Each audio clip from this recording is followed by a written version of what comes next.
A very good afternoon. Welcome back to the World Paralpine Skiing World Cup here in Veysonnaz. It's Super G time here on the slopes in Switzerland. We saw some fantastic action here this morning as our first gold medals of this leg of the World Cup were handed out. Let's take a little reminder of what went down on these slopes earlier on.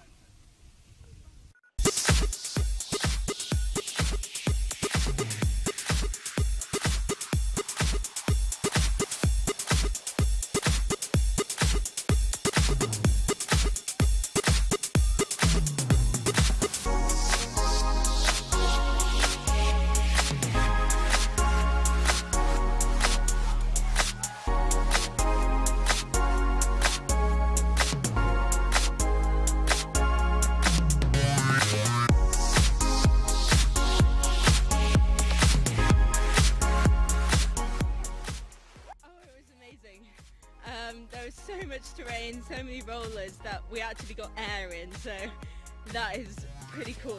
In quite a few places that we weren't expecting it as well, so that was great fun. It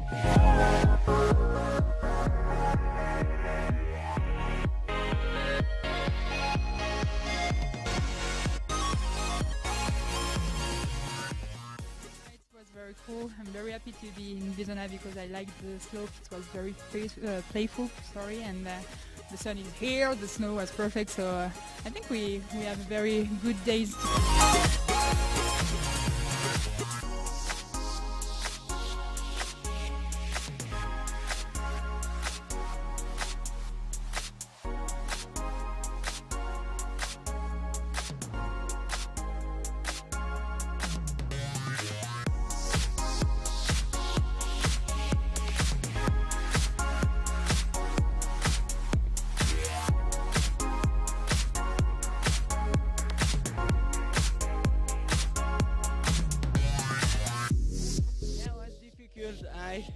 I did a lot of mistakes, but I kept my speed and I arrived down with with speed. So yeah, I'm so happy to be first.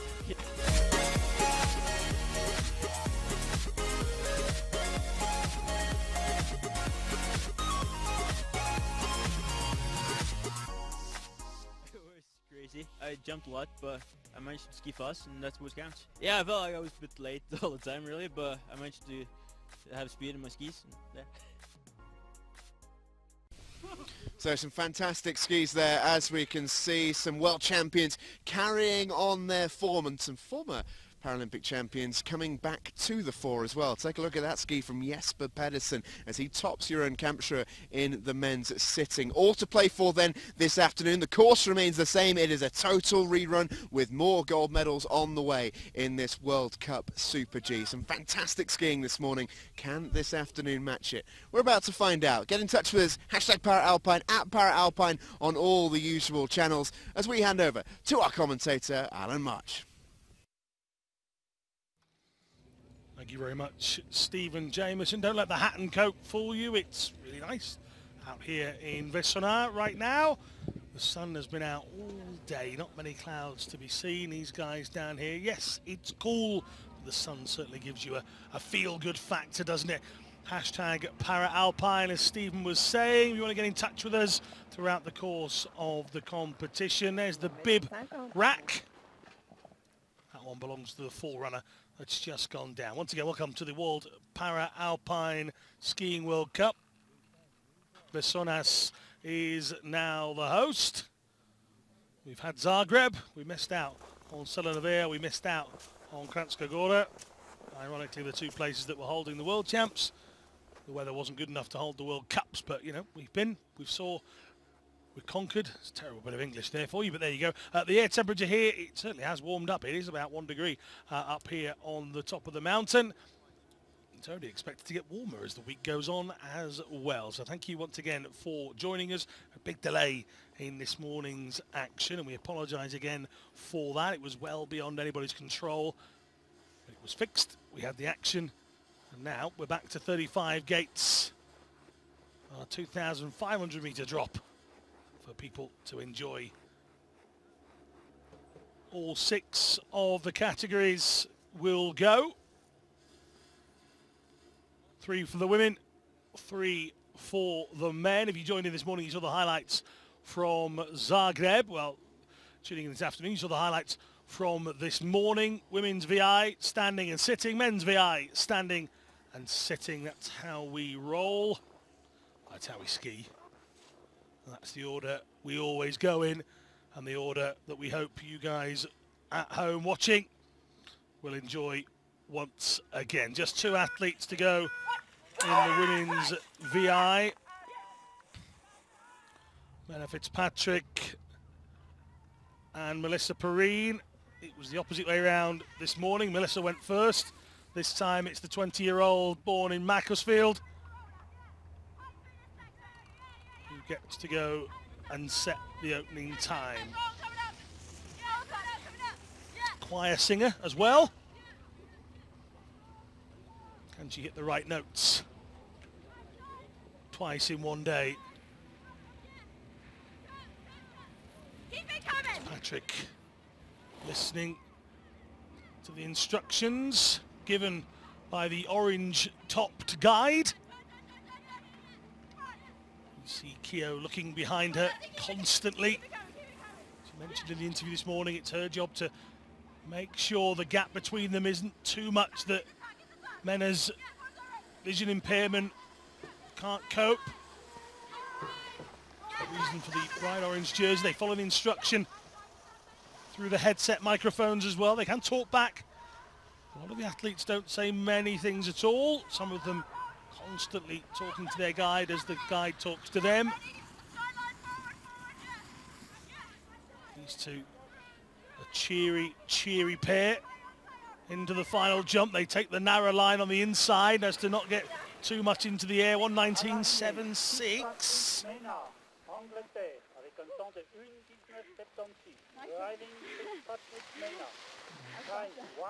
1:20 this morning. So that's an interesting time. Does that allow Melissa Perrine and her guide Bobby Kelly to come up with something big enough for a victory? Are they going to share the spoils here? Or will this simply come down to being Menna's day? Well, at the moment, Perrine going well. I mentioned this morning it's Bobby's birthday, 25, out there enjoying the slopes, the sun. Can they get maximum points on the World Cup circuit from this performance this time around? They're inside, well inside as well. This is a good strong second competition. Course itself hasn't changed. So any mistakes from the first, they'll have been discussed, they'll have been talked through. You see Bobby just looking behind her. Melissa gets to the line. Oh, it was tight in the end, wasn't it? But it is victory for the Australian pairing. Melissa Perrine takes this one from Menna Fitzpatrick. And it's a victory on this occasion for Perrine and Kelly. Happy birthday indeed for Bobby Kelly and Melissa Perrine, world champion on the final day in Salanavea. Takes the Super G VI for women in our final race of the first day here in Switzerland.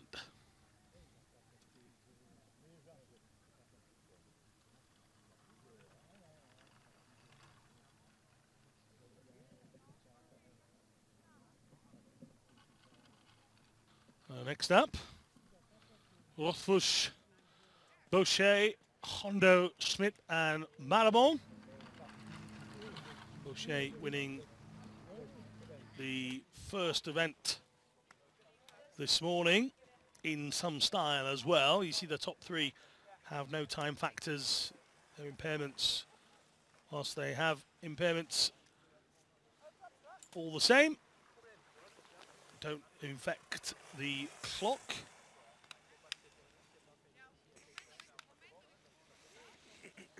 Outstanding. Ladies really do have a hard task ahead of them, not just now, but the entire season ahead. Let's go and talk to our race winner with Stephen Jameson. All right, thank you very much, Alan. Joined by our winners, Mel, Bobby. That was better than this morning, I'm guessing, for you. How do you feel? Yeah, that was a hell of a lot better than this morning. We had a bit of a shocker this morning, so it was good to kind of step it up a little bit. We reckon we still got a little bit more in the tank, so hoping to step it up again tomorrow. And in terms of this slope and being in Veysonnaz, we're here for pretty much a week. There's lots more skiing to come. How excited are you guys to race tomorrow, the day after, and even further? Yeah, I'm pretty stoked. Yeah, it's an awesome hill. It's really fun and it's a cool area, so excited to... It's a beautiful place, like taking a lot of photos and seeing how amazing this place is. So pretty stoked to be here, and these guys always put on a good race. So.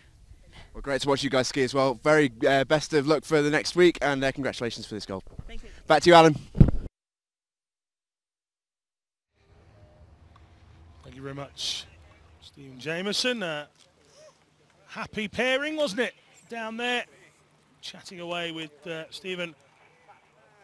All about taking the victories in this World Cup. The Australians are competing on a lot of the circuit this time around.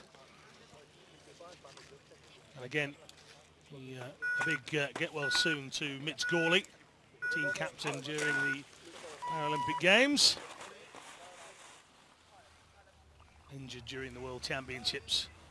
Proper gentleman of the sport, so get well soon to Mitch. This is Andrea Rothfuss, who is absolutely superb in her own right.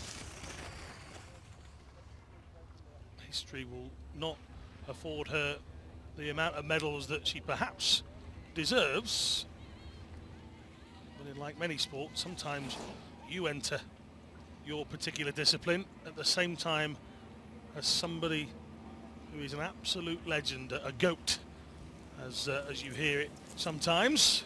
People like Rafa Nadal, Michael Schumacher have passed. Of course, Andrea Rothfuss has to go against Marie Bochet, and that just means you are up against it from the start.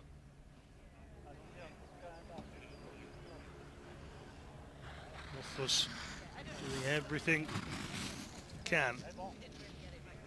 She's already a Paralympic champion back from 2014. Didn't have the game she wanted in Pyeongchang. Is that the run she wanted here? 1:17.54. Bochet won on 1:14.36 last time out, so he's 1:17 quick enough. Rothfuss is quicker than her first run. Is there a mistake from the great Bochet on the offering?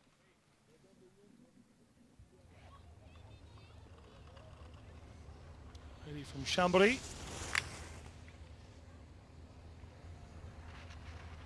Took up the sport at 5. Only started skiing at 5. Was noticed at age 11 by the French Handy Sport Federation as a potential elite para-athlete. Fair play to the person that saw Marie Bochet at that young age and thought she could go on to bigger things. Hasn't she just? Inside the time. Just balancing herself. You see the arms go out to the side. 2.28 in front now at the second intermediate. It is staggering to watch.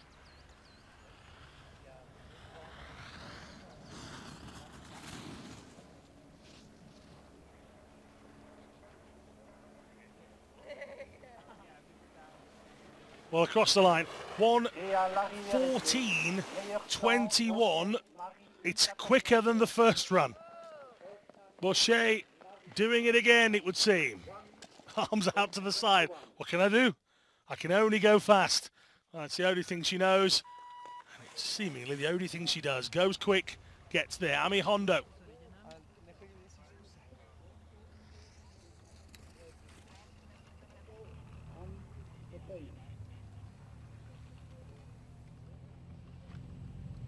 Japanese athlete returned to a podium place behind Binja Schmidt. Was a little bit of a surprise for me this morning. She's down on Bochet. 2-year-old.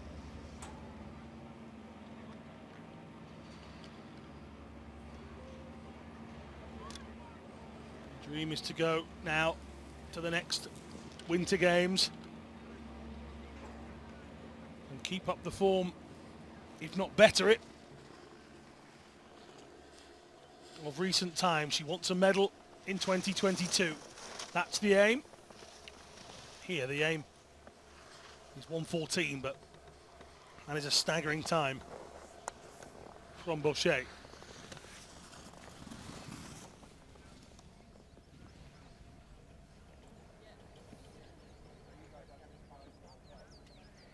It's going to be third for Hondo. 5 seconds exactly behind Bochet.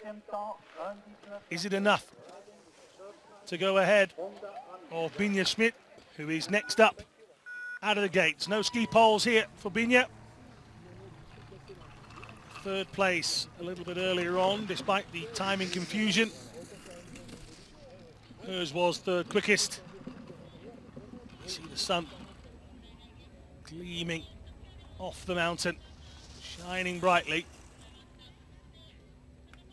Smith took herself in nice and small, trying to keep as much speed through the turns as she can.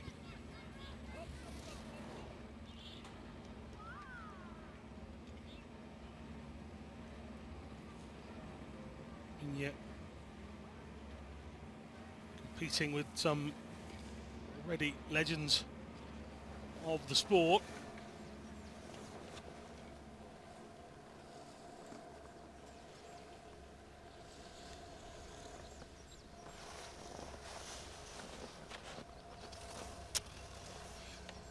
From 4.27 seconds back. Remember, Ami Hondo 5 seconds back completely over the leader. That's the time she needs for third position. Went 1:22.21 this morning. She's going to be quicker than 1:22. No, she's not quite. 8 seconds back.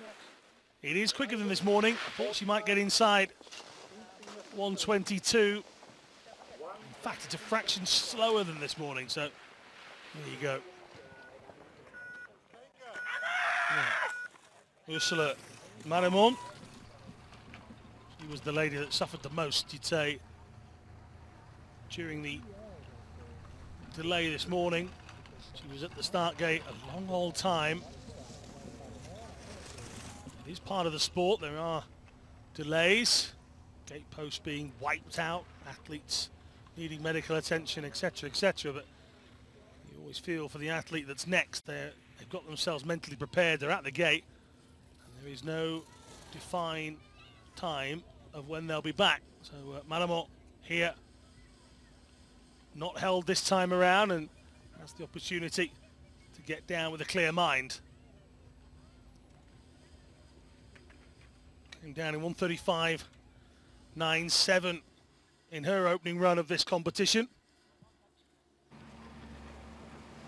Remember, we're here in Veysonnaz after Kranjskagora's weather meant that we couldn't go there, so the Super G has been added to the schedule here in Veysonnaz. So later on in the week we will change discipline to the slalom.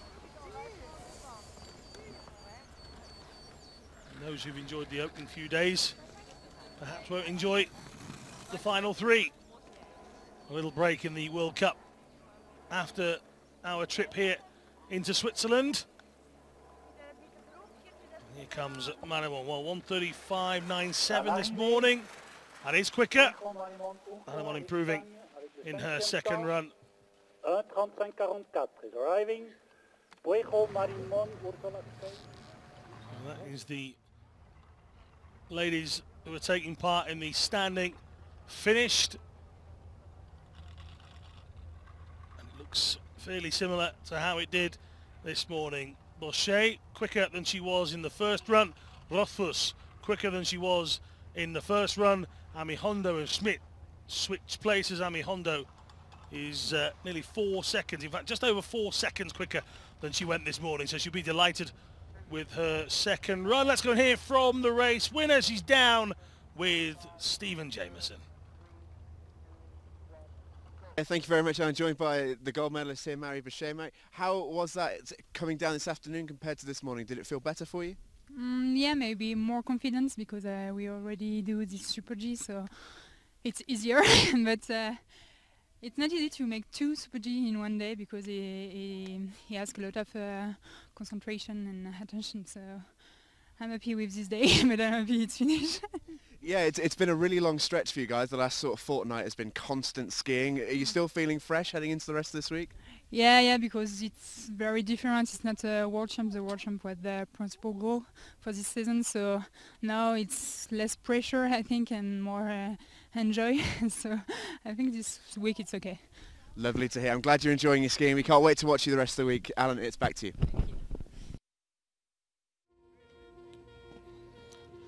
Enjoyment seems to be the buzzword, doesn't it? The athletes are smiling, they're enjoying the weather, they're enjoying the slope. Of course, when they get to the leader box and they get interviewed by Stephen Jameson, it pretty much means they've won their race. So obviously they're enjoying their skiing and performances. We won't keep you hanging around too long. We've got more action to come, haven't we? Laurie Stevens, Manuka Muraoka, Barbara van Bergen, Annalena Forster, and Tori Pendergast to go still in the women's sitting mono skis. A singular ski with adjustable shock. The centre of gravity is so important, and they're built to withhold 6 Gs of force. This is a look back at Andrea Rothfuss from earlier.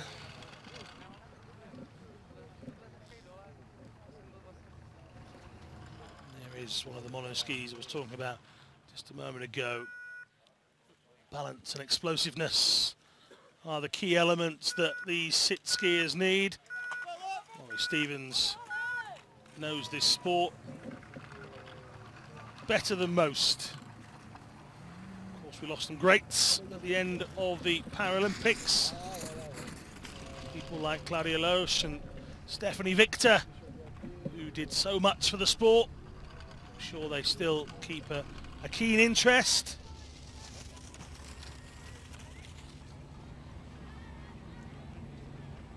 Stevens will be interested in one thing and one thing only here, a medal position on the podium. Taken bronze at the World Champs. Keep up her impressive resume in the sport. 4-year-old held records at para swimming.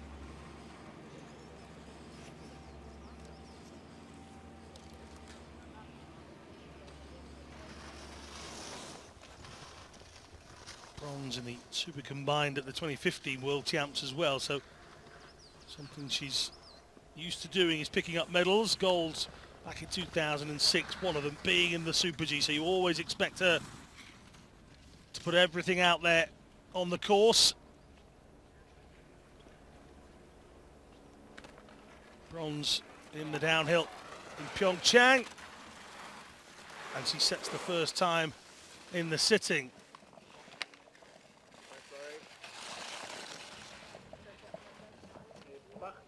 We'll try and bring you the official time for that run in a moment.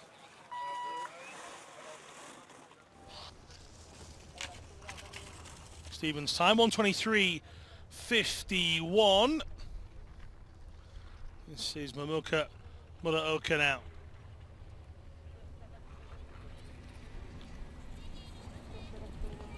Giant Slalom gold in Pyeongchang.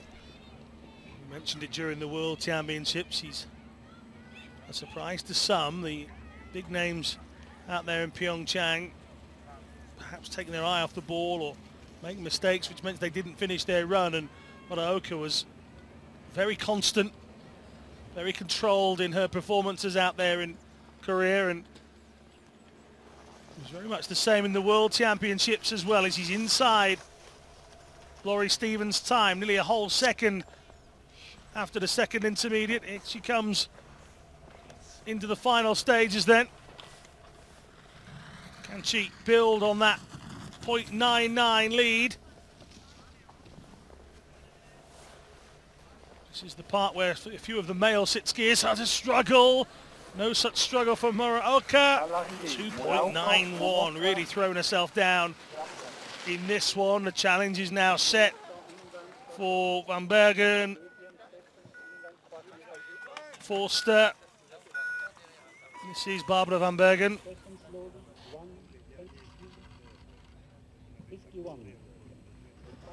40 years of age. The oldest of the 5 sit skiers in this one.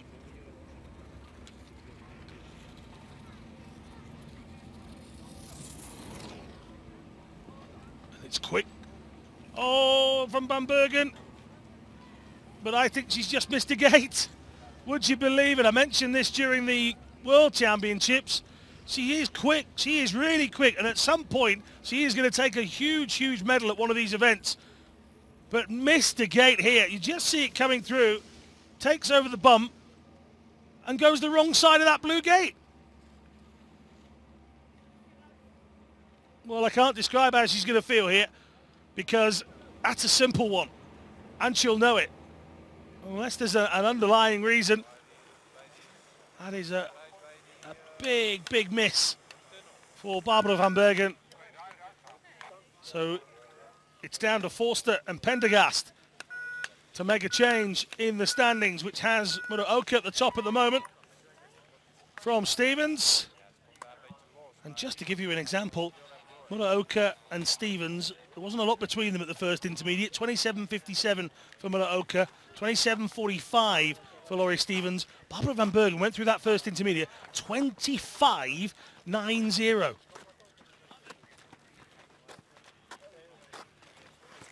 She was going so quickly. Maybe, just maybe, it was too quickly as she went through the jump.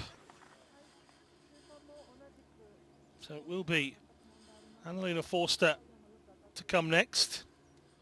Part of the duo of Germans in the sit skiing that are very difficult to beat. Anna Schaffelhuber, of course, having a great time at the World Championships, as well as the 2 golds that she took alongside Forster's 2 in Pyeongchang. It was a great, great competition for female German sit skiers. It really was. Muraoka, the only person to stop them. Van Impelen and Loos both retired since then, with the other medalists in the Giant Slalom with Muraoka. Muraoka finished on the podium in every single race. The only lady to do that. Shows you her ability and her talent. She's the youngest, or one of the youngest in here, along with Forster, who's still only 23. Debuting in 2012, in time for Sochi, where a couple of silvers and a bronze were there.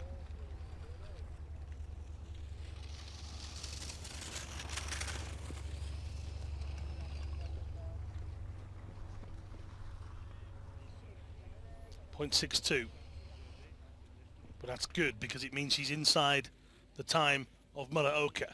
The second intermediate will give us a better indication. That first one, this is the gate that Van Bergen just missed. I don't feel like she got herself set enough to just flick the mono ski from left to right, just as we saw Forster do just there.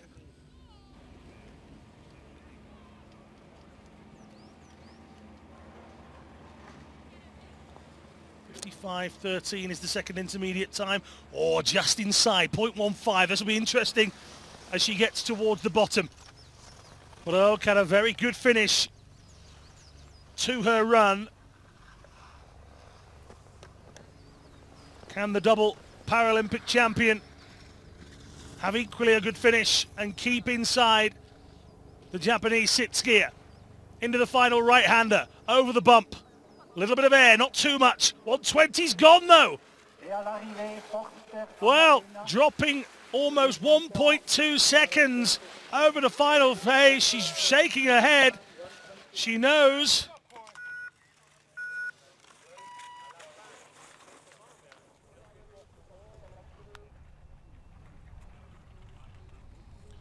Tori Pendergast, the only DNF in the first run. Will she take a little speed away? It's not the normal route for Tori Pendergast. It's full-blooded every time, and we love her for that. Controls that nicely. That's where we lost Van Bergen. So this is Pendergast into the second intermediate section. 9-9 down. She would love to see that close. Dropping down here, 54.98. She'll be outside of it.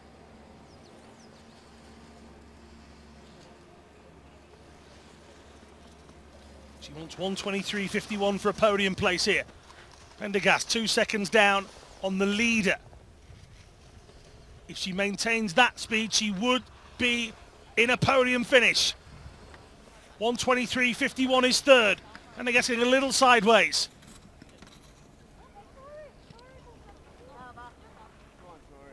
Into the final right-hander. She's outside of Muraoka's time, and she's lost some speed towards the bottom of the run. Finishes 5.46 back in the end. It's fourth for Pendergast. She was in the mix.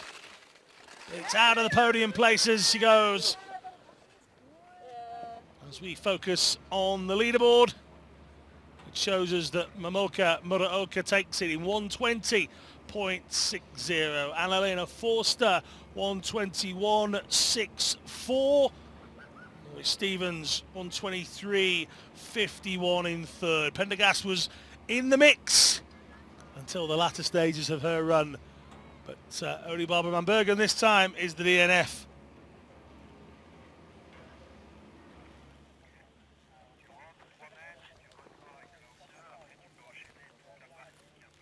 That's the end of all of the women's action for the opening day. Long old day here on the first day of action in Veysonnaz. Men's VI is coming up, the Super G event for them, including Heraeus, Burton, Savard, De La Place and Kolbatska. Let's hear from the winner of the women's sit ski, shall we? She's with Stephen Jamieson.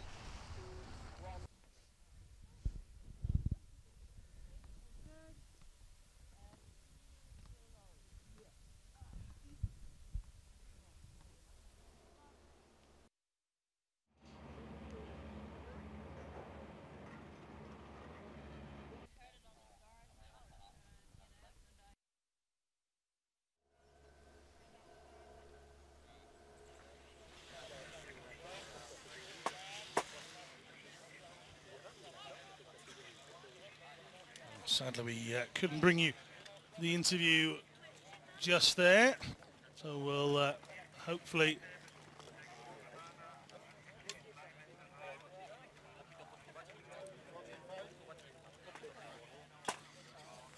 opportunity to focus on the men's VI event then, and another one that often throws up different results each time. You expect Heraeus and Kolbatska to be in the mix, but we've got some new names competing very hard indeed. Thomas Savard had a good World Championships, put in some performances that meant that people would take notice. We've got Hyacinth De La Place here, who is completely new to me. A little bit of research last night.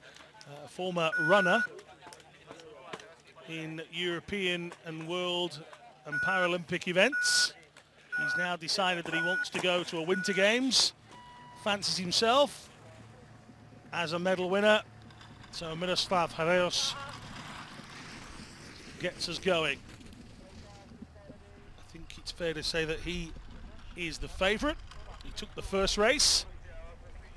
He and his guide Maros Hudik are ultra experienced, know exactly what it takes to win those medals.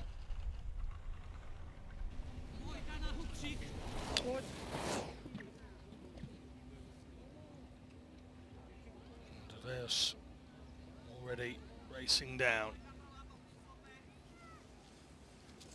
32-year-old. He's had spells as in para-athletics and goalball. Exceptionally sporty man.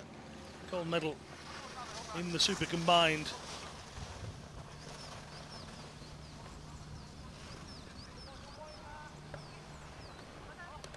champion at Super Combined back in 2015. Didn't come away from Tarvisio with a medal. Changed that in the recent World Champs, and he will come to the line and set the first time then.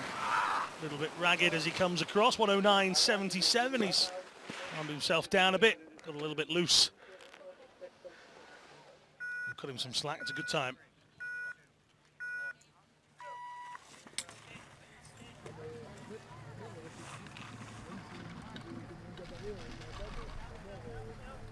.109.77 then. Another that has come from another sport. A little bit like Della Place. This is Kevin Burton.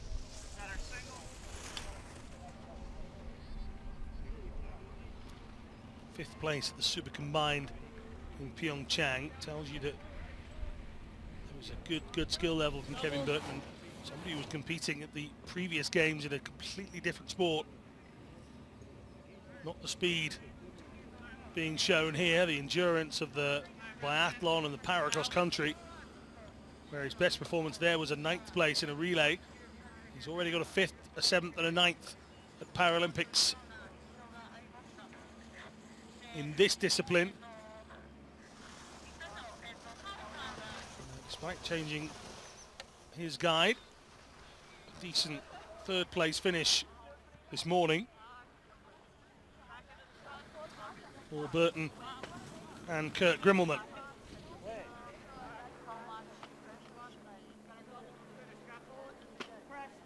Over the final jump then, and 296 is the difference between Burton and Reus. And that will lead us into Thomas Savard.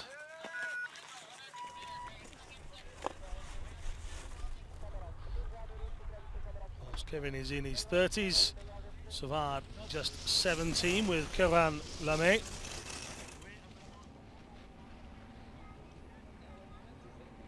Again, I mentioned this during the World Champs. These two have quite a big of a distance between themselves during the racing. It's, I think, probably the biggest distance I've seen between a VI and a guide at times. But it's whatever works. They've closed up a little bit here. Lamé was some way away a few moments ago, but Savard focusing on the orange bib, listening to the instructions being given. And, like the World Champs, desperately trying to make his way through the course as quick as possible. Here he is.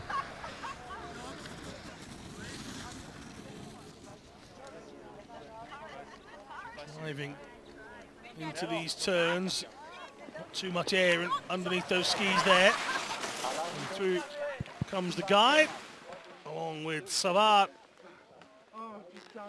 And he completes this run. Like a few of those in the World Championships. Reus leads from Burton, who leads from Savard. This was the man that caused a little stir this morning. Hyacinthe de la Place. Led by his guide, Maxime Jourdain. Maxime Jourdain and de la Place getting a 2nd on their World Cup debut. We saw Veronica Aigner. Oh, they're very close here. They're too close. And the guide is slower than the athlete. Well, you do not, I will tell you that again, you do not see that very often. Well, de la Place will be shouting at Jourdain, and that might be very, very costly. They're only a 2nd back. And I'm trying to recall the last time I saw that. You see them get close, but I think Jourdain has misjudged it horrifically. Slowed right down, and actually de la Place was able to go quicker. How much more will he lose here? It'll be in the mind as they come through these final sections, and there'll be a whole discussion as they come to the line. Well, he's down in 4th. And there's a conversation to be had between skier and guide. And you see Delaplace slam his ski pole into the ground. He's quick through here. And as he goes over the jump, he takes the best line. Wow. Well, fair play. Delaplace doesn't overtake Jourdain, and we've got an early fall for Marek Kubacka. And, well, the guide is trying to make it up past the gate. Now, have they both missed it?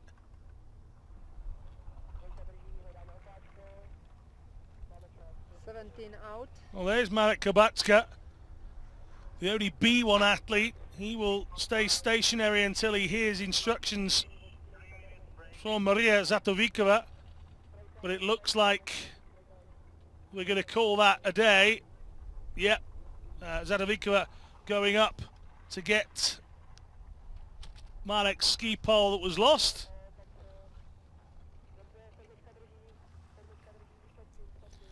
So Miroslav Horeus takes a simple victory where there's some complications elsewhere. Kubacka going down. Delaplace trying desperately not to overtake Maxime Jourdain. It means that Savard and Burton are third and second.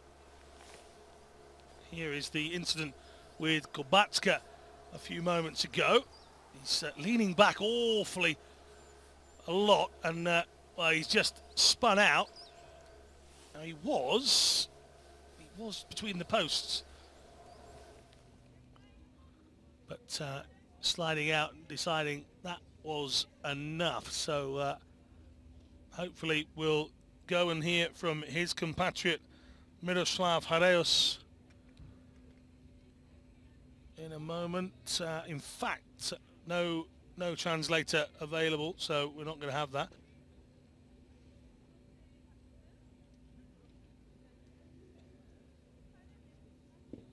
So we'll move on to the Super G event then. Paul Danks looking good this morning. And he returned a second decent run of the day. Start with Marcus Salka, who put in a shift this morning. Robin Kusch, who came third. Theo Gemur came second. That's the tunnel for the holidaymakers that they have to go underneath. The event itself goes right across the top of it. So holidaymakers here on the slopes are encouraged to make their way underneath the tunnel. Coach Christian there again as chat Kevin Burton and Kurt Grimmelman with the lady from the media team at the IPC. So I'm sure we'll get a quote from that conversation a little bit later on. Over the history of time, this man has spoken enough to the IPC because he's won plenty in his time. This is Marcus Salka, an overall World Cup winner a couple of years ago.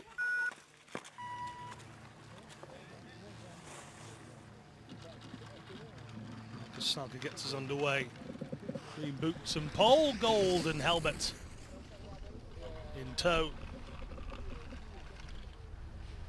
And the 27-year-old from Klagenfurt improve on his first run, which left him not far outside of the podium places.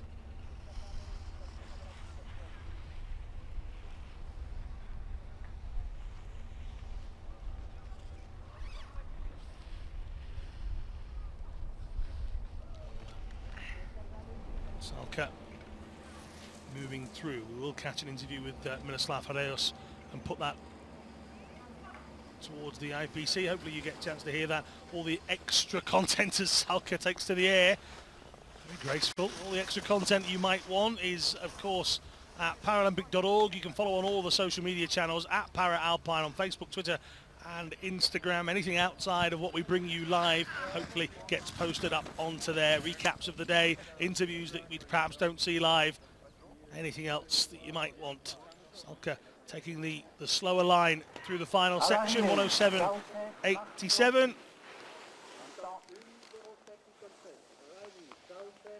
How will the rest fare with that?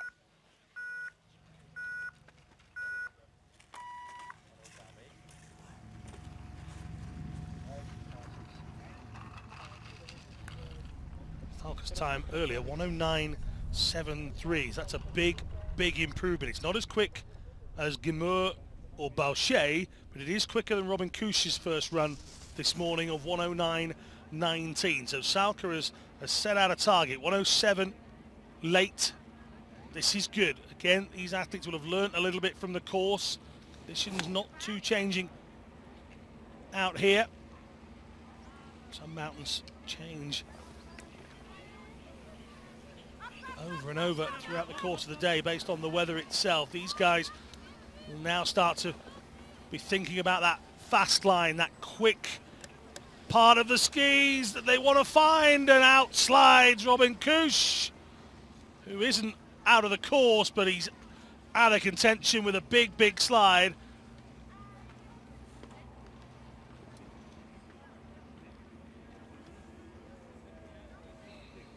Well, here's Kusch sliding out. He's almost backwards. But, he isn't out of the contest. He did carry on. So here he comes into the line. We'll try and bring you Robin Kusch's time in just a moment.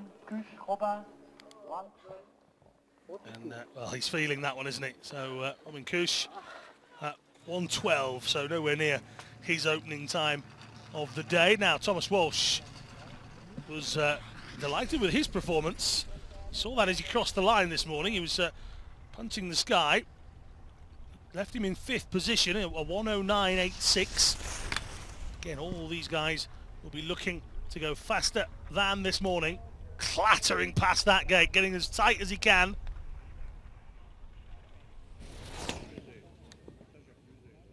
Keeping himself steady over that jump through the gondola stations. Down goes Thomas Walsh, a young, likeable man that has a big appetite for this sport. And he's desperately trying to close down on the times in front of him. 107 from Salka suggests that there's a bit to be had in the bottom of this course. The narrow line that Salka took on the final jump suggests there's a bit more here. Walsh not afraid to get aerial. Oh, he's outside by 0.74. 107.87. More of an approval nod than a punch in the sky this time from Thomas Walsh. Thomas Field, 109.98 in his first run. Still that time from Salka remains there to be beaten.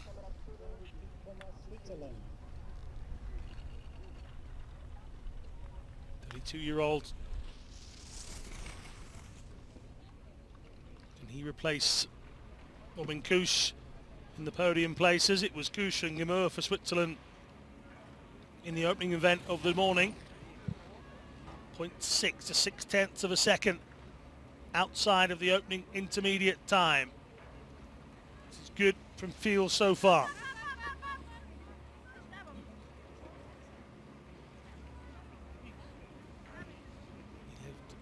Just 5 minutes from a skiing resort.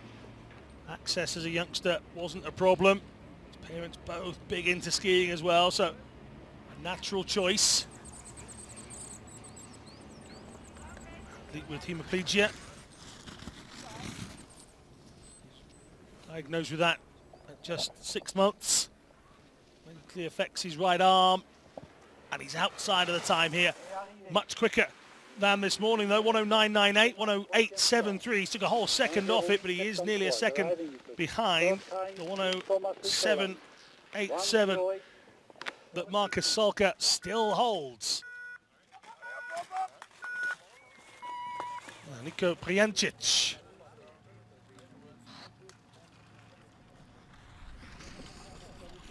The Austrian improve. 111.74 suggests he can.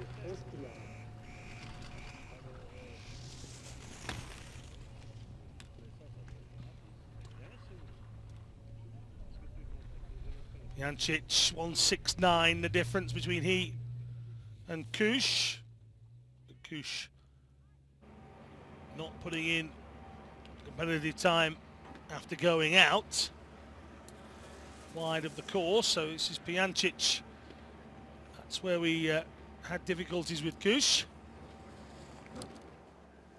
Or here, should I say.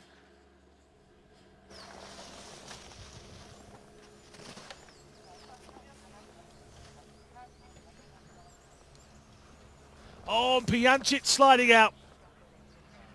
Well, he's having a look back, hands on the hip. Oh, and that's not one for the show reel either. Well, it was already a bad second run. We'll just tell Nico that we didn't catch that. Coming into this left-hander. He just pulls up. Interesting from Nico Pijancic. Couldn't get the right line, and out he goes.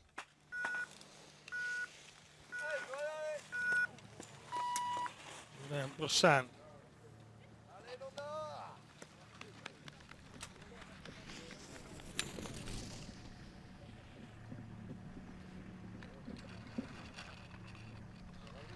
Brossan.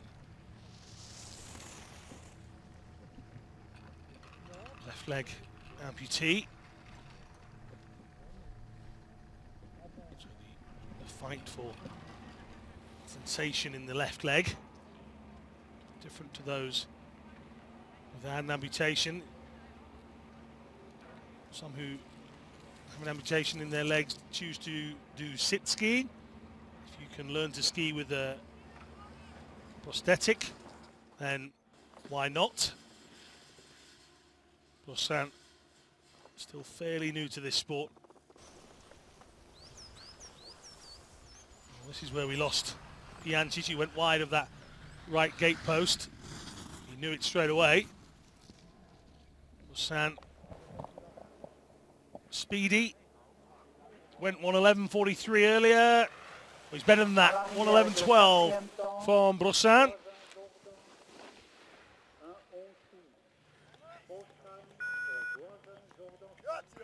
Now, Theo Rimmer, world champion at the Super G. Paralympic champion at the Super G. 3 Paralympic gold medals for the youngster. Couldn't stop after Barchet taking 3 of his own at the World Championships. Is this Theo's day? 0.65. His teammate really was going quickly, and Robin Kush, when he looks back on this opening part of the run and they watch it back, will be vastly disappointed to have gone out the way he did. Gemur went 1:07.43 this morning. 44.43 is the next time to look out for. He's outside of that. Exactly the same split times. 0.65. This bottom half of the course is do or die. You make some up or you lose a lot. There's no real in between for many of these. Gemur chasing down on Salka. 1:07.87. Is this the first real contender? Oh yes, 0.42. Theo Gemur finds the extra speed. 1:07.45. He's 0.02 of a second slower than he was this morning, which is a huge wide open door for Arthur Barchet.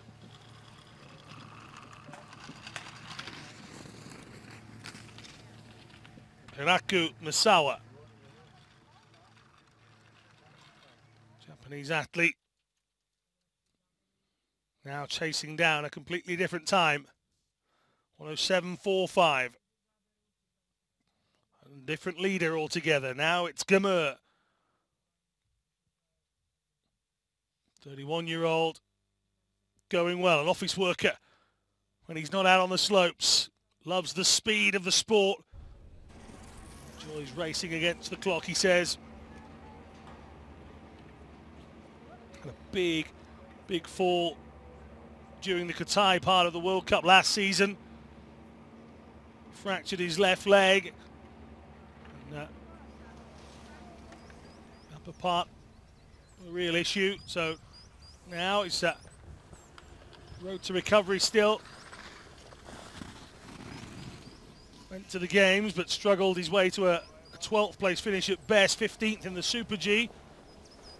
Holding his balance well as he gets across the line. We'll try and bring you the time for that in just a few moments.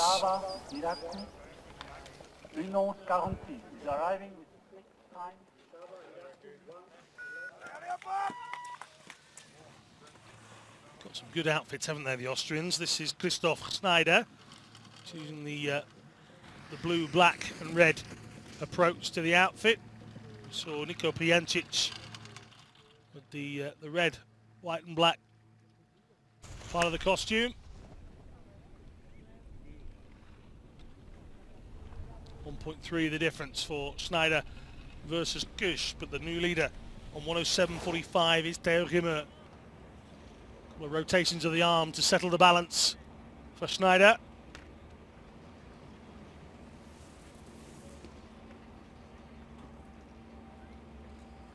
Came in 7th place in the first run, 110.36.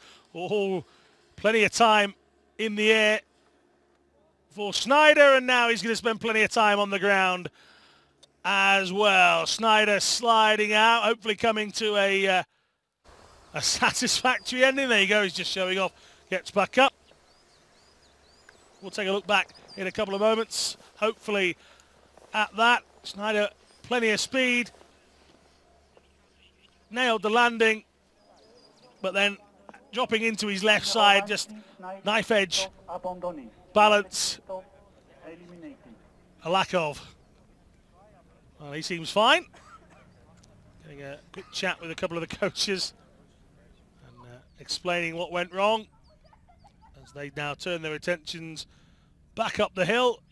They'll await the next athlete to go, which will be the man that won the very first race of the Men's Standing World Cup here on day one. Arthur Bauchet went 107.05 in the first run.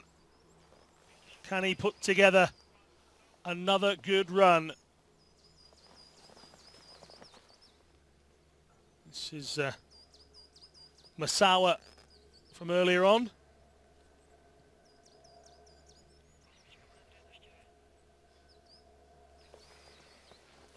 Seeing difficulty of a single leg skier. This is Schneider, who we've just seen a moment ago, sliding out.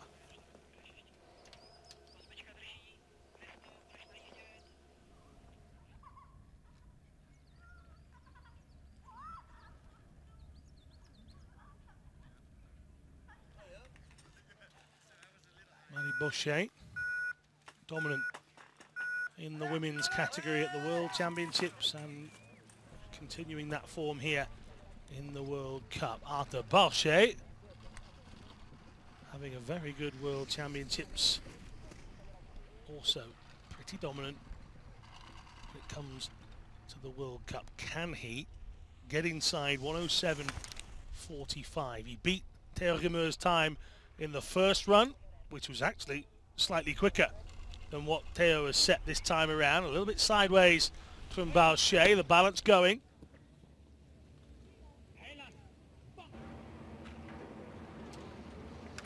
Can the young Frenchman make it 2 from 2? He was 0.22 ahead at the first intermediate. Has he been slowed by that little mistake earlier?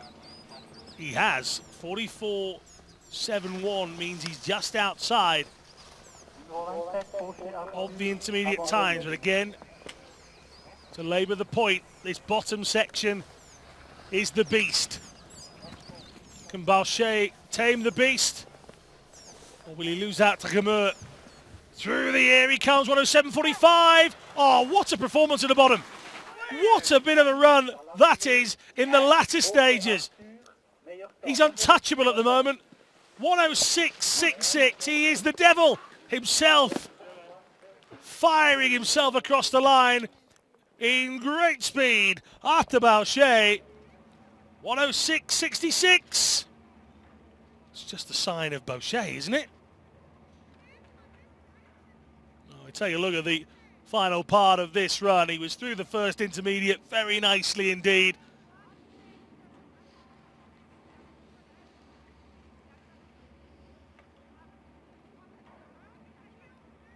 His time dropped in the second section,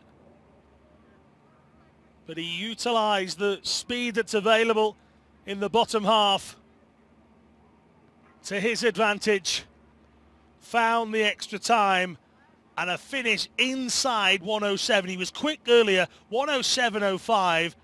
He's even quicker here in the second run. There you can see the intermediate at the second split was 0.28. He'd lost nearly half a second. But he kept his calm, stayed at the right line,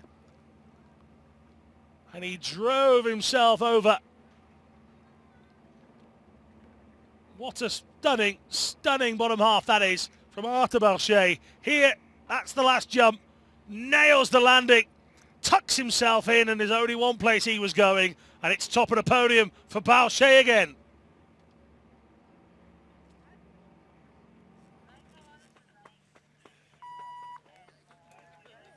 Well, still two more to come here. Manuel Bordanks has shown a fair amount of speed since coming onto the circuit himself.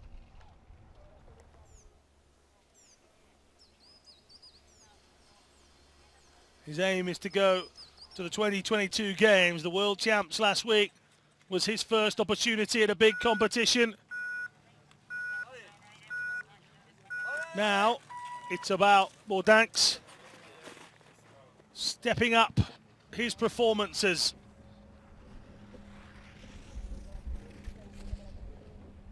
He already had an accident in 2017. He lost the lower part of his right leg after being attacked by a shark whilst out surfing. As a former ski instructor, he wanted nothing more than to get back on the skis. I expect Bordanks to get quicker and quicker and quicker as time goes on. It's about learning to cope with that prosthetic, learning to cope with everyday life, not just here on the slopes. Bordanks gets aerial. He is behind. He had a heart-stopping moment or three in his first run. He's doing it again. Really challenging himself, keeping the pace. No, he's collided with that one. He's managed to keep in line, and Bordanks will carry on. It's not conventional, but it'll get him to the line. Bordanks, 1:12.17, like a rodeo. 1:10.63 this morning. Well, he's had two heart-stopping runs, hasn't he, this morning? And this afternoon, he gets wide here. Keeps that ski inside the gate. He's standing upright at this point, but somehow manages to regroup, compose, and take a left into the next gate. This is Kohei Takashi.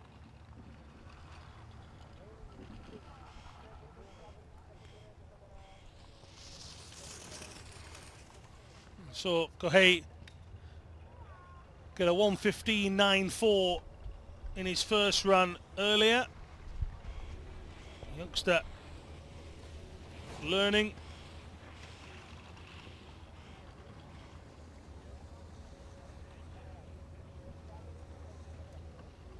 Just 18 years old.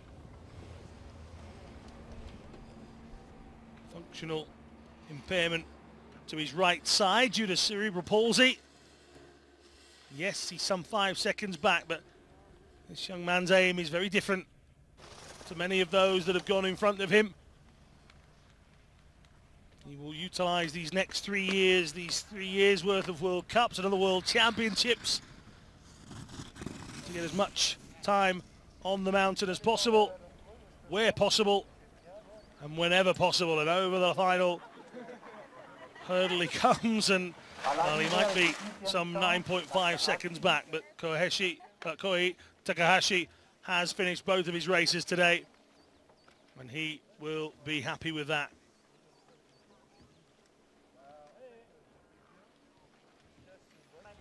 Say start stop, then say only start free. Only these two words, start free, and we all understand free. Thank you.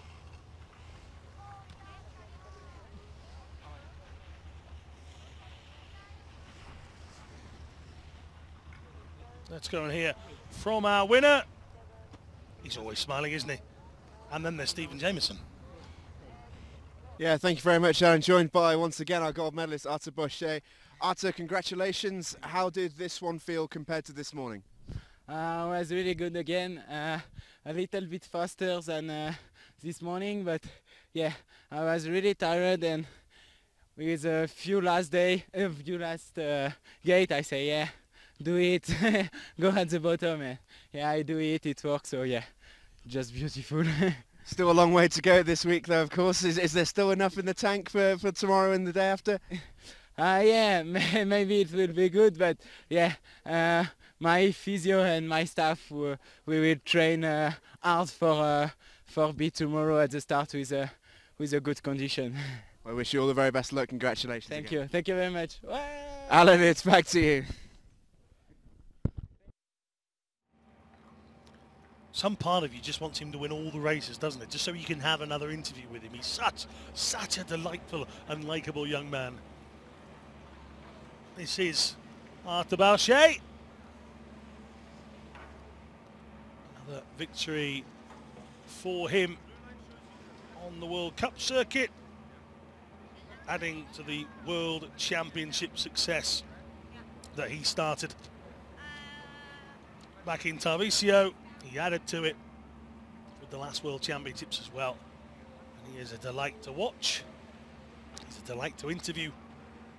And he is a delight to have on the circuit. And I'm sure the World Paralpine Skiing Organisation will be desperate for young stars like him. If you want to get involved in World Paralpine Skiing, then Paralympic.org is a good place to start. You can use any of the social media platforms to ask the members of the media team any questions you might have on how you can get involved. Maybe you didn't even realize that Alpine was a discipline that was done for people with an impairment. Well, it certainly is, and some of them are mighty, mighty quick. But we're always welcoming new, young and old talent. We have a VI male skier well in his 50s. And we have a phenomenal young VI from Austria who's just 15. Veronika Eigner. I'm hoping we get to see her again on the circuit later on. She was tremendous in Zagreb. Announced herself to the world. So, you know, there's plenty of ability out there. If you fancy trying this, then do get in touch with them. And we'll see if we can point you in the right direction. Here, Corey Peters heading in the right direction. Missed the final gate earlier on. He came over to jump, went the wrong side. You could see him shaking his head as he did so. This men's sit skiing. Peters knows a thing or two about winning medals. Bronze in the downhill in Pyeongchang.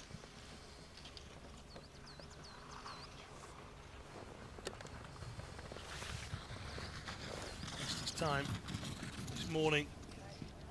1:11.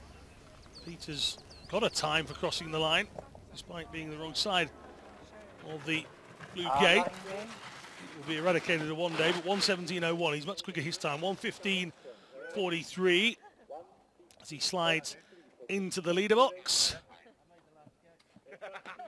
And he's just said to Stephen, I'll sit over there. He knows that Kirke, Hamstra, Pedersen, Kunz and the rest are still to come. He fancies that somebody will get the better of that time.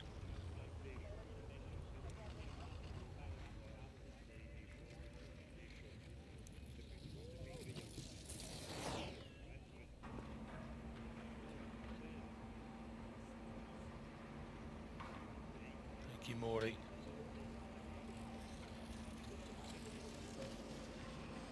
Very experienced. 51:11 here. He will feel he can get something like.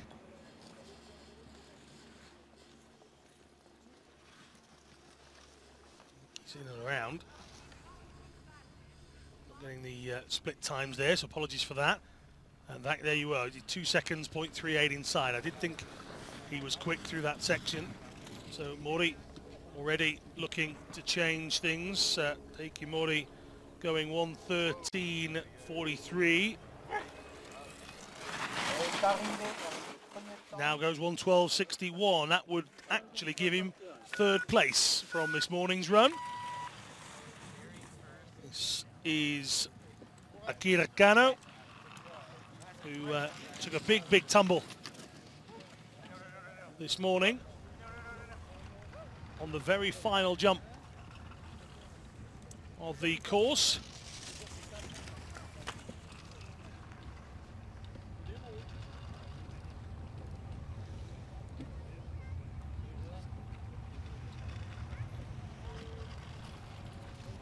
He was quick through the majority of the course this morning, was Akira. Can he put this morning's mishap to one side? The 32-year-old from Abashiri.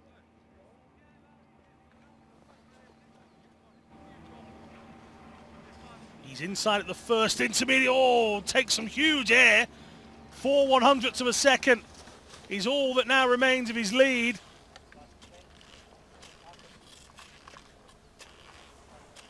But he got a great view of Veysonnaz from his view a moment ago.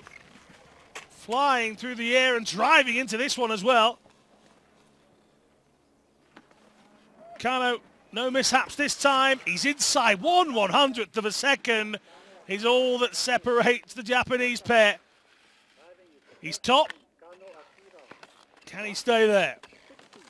Now Murat Peli had to go twice this morning. Was yellow flagged in his first one. Took a hefty fall in the second. I'm not surprised to see Murat Peli here. He's a big guy, very strong. A very strong character to go with that physique as well. And despite taking a big tumble, he got caught up, banged his head and back, it seemed, on the course, but he's obviously gone off and feels okay. It was around about here that the first run for Peli was curtailed by that fall.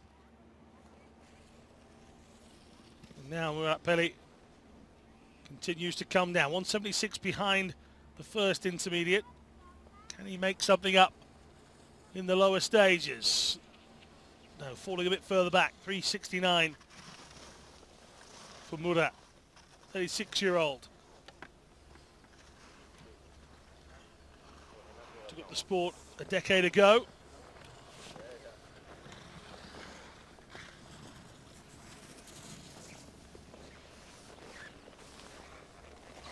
Into the final section then, Peli. Out of the picture when it comes to a podium. But he does complete the run. The first entry this morning. Murat Peli gets across.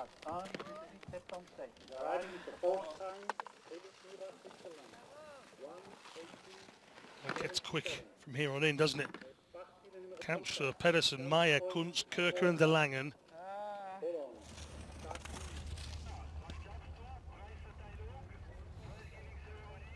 This is Kampfer, 0.33 inside. The world champs, he was unbeatable. The very first World Cup since. And Jesper Pedersen has thrown down the challenge to say, I'm getting stronger. Kampfer, maybe a little World Championship hangover. 48.69 is Kano's split time. This next section, he's down.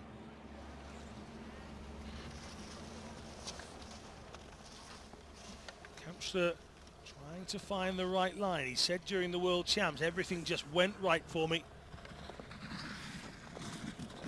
Didn't expect all five. Can he make something up at the bottom here? He'll go into the air. He just wobbled a little. 112 is there though. 1.36 the difference. Good stuff from Kampfer, who's delighted with the ending. Look at him celebrating away. But he knows the challenges are still to come thick and fast. Pedersen's the next one.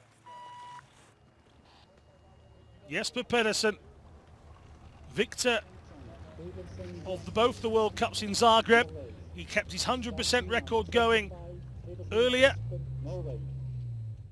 And when you've got a competitor like Jeroen Kampschreur, that was no easy task. 23.52 through this opening section. He's just inside. 0.4. Can the young Norwegian topple the young Dutchman once again?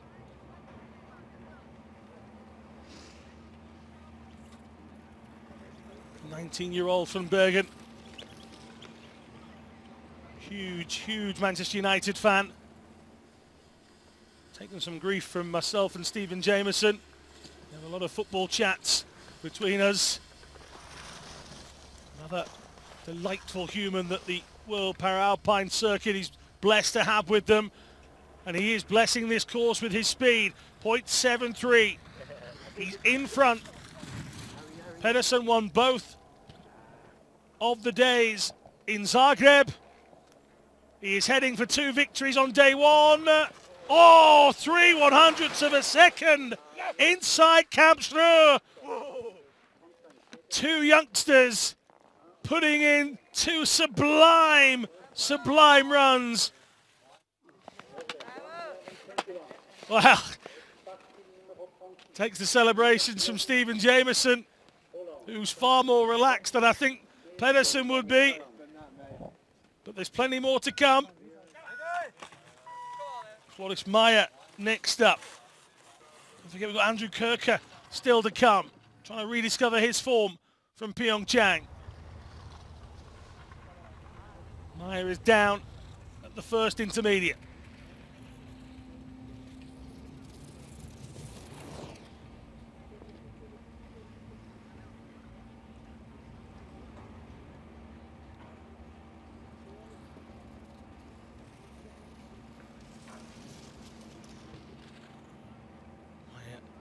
Dropping down now towards the second intermediate as he bangs his way to the left.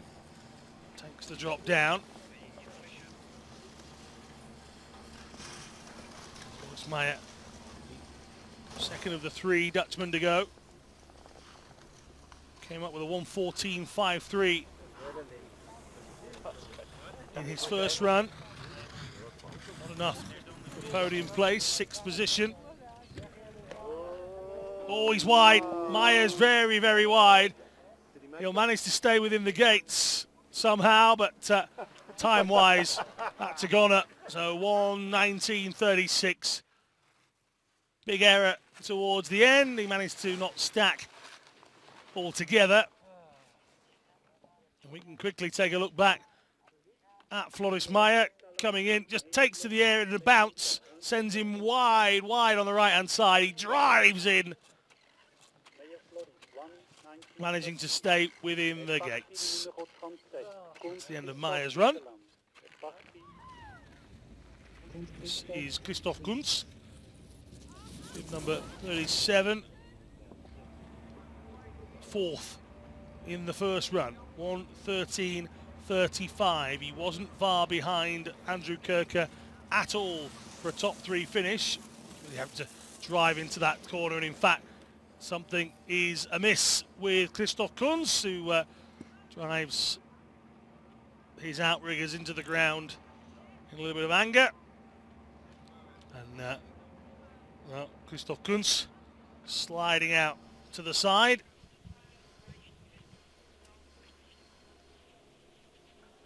We've still got Andrew Kirker and Niels de Langen to come. The alligator skin mock on the front.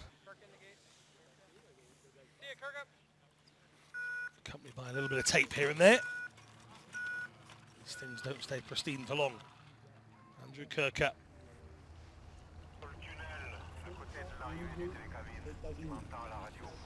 Winner of the downhill in Pyeongchang, ahead of Mori and Peters. They've already gone, they're all here. Kirker choosing to stay after the World Champs and compete in this World Cup. A long way from home, a lot of these guys. Kirker wants to be a lot closer to the forerunners, Pedersen and Kampschreur. You often see Kirker waving and smiling at the cameras no matter what the performance is. The 26-year-old from Homer in Alaska. Very much an upbeat character. Made his debut in 2012. Gold, the downhill. Combination of some hard years on the slopes. World Championship gold at the downhill. In Tarvisio as well, and Kirker working hard through there to keep upright, and he will get to the line in 1:14.15. It's only good enough for fifth on this occasion, but just like Floris Meyer, there's clearly a little difficult section towards the end. That's how Kirker manages it. He stays upright and kept a slightly better line. Now, Niels de Langen won't have been overjoyed with this morning's performance.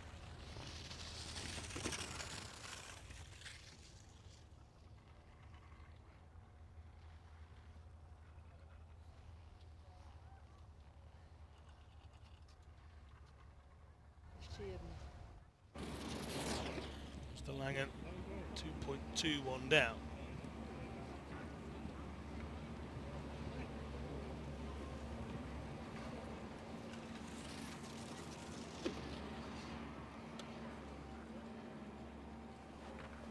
Pushing as hard as he can. De Langen still young like Kampster. Those two go really well. Floris Meyer, some 10 years older than Kampster. However, three of them, again, as a team, I landed in the dust. Each other on constantly in the training runs and helping each other find the line. This is quick from De Langen in the bottom section. Hasn't struggled, as we saw with Kirker and Meyer. And through he comes, 1:15.85. It's still down in seventh for Niels de Langen as we come to the final two.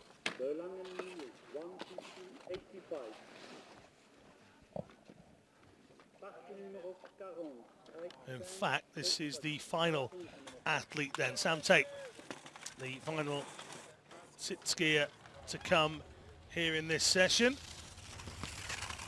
Tate heading towards the first intermediates on this right-hander, 23.12. Tate's going to be some couple of seconds back here, 2.51. I said this morning a slightly different style from Sam Tate. It was a little bit slower and more controlled than the World Championships and previous events that I've seen Tate take part in. So maybe a conscious effort here to look at adapting his style a little bit more.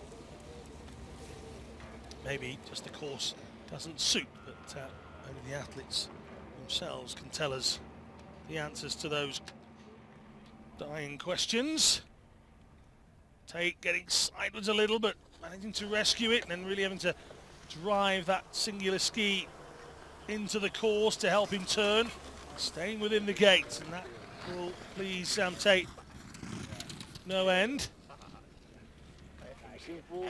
Doesn't have the same issues that we've seen a couple of times there, and keeps it nice and steady as he comes through. This will be about 8th position for Tate. In fact, it is 5.61 seconds the difference. We'll take a look at the standings in a moment for the men's sitting. Pedersen from Kampster, it reads exactly the same as it did this morning. However, the gap is much, much closer. It was nearly 8/10 of a second this morning. It's just 3/100ths this afternoon. Jesper Pedersen keeps his World Cup 100% record going. Both events in Zagreb. He's won both races in the Super G here today. He's outshone the shining star in Jeroen Kampster. Third and fourth for the Japanese pairing of Mori and Kano. Let's go and hear from Jesper Pedersen. He's down there with his mate Stephen Jameson.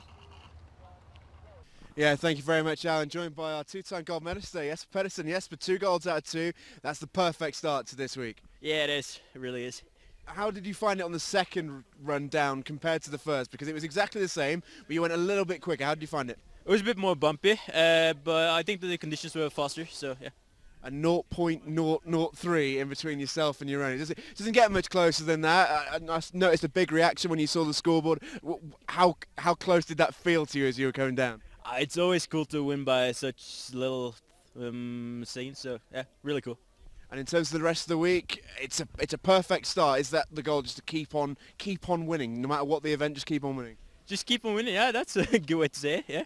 Yeah. We wish you all the very best luck. Congratulations again, Jesper. Alan, it's back to you. Thank you very much.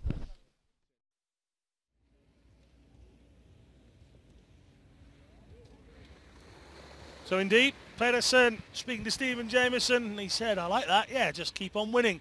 Seems like the right thing and the right mental attitude to have. Jeroen Kampschler might have had it all his own way at the World Championships. Jesper Pedersen thinks the World Cups are his. He had a great year last year in the World Cup. He started with 4 from 4 in this season's World Cup. Can anybody stop the Norwegian? A sentence that was aimed at Kampschler himself just a week ago at the World Championships. It was a lot closer in the second run, and that is all that we have. A big long day to start with. We've got more Super G action tomorrow. Join us once again. However it is you joined us today, just do the same trick. We'll bring you some more great action. You just be there. See you tomorrow.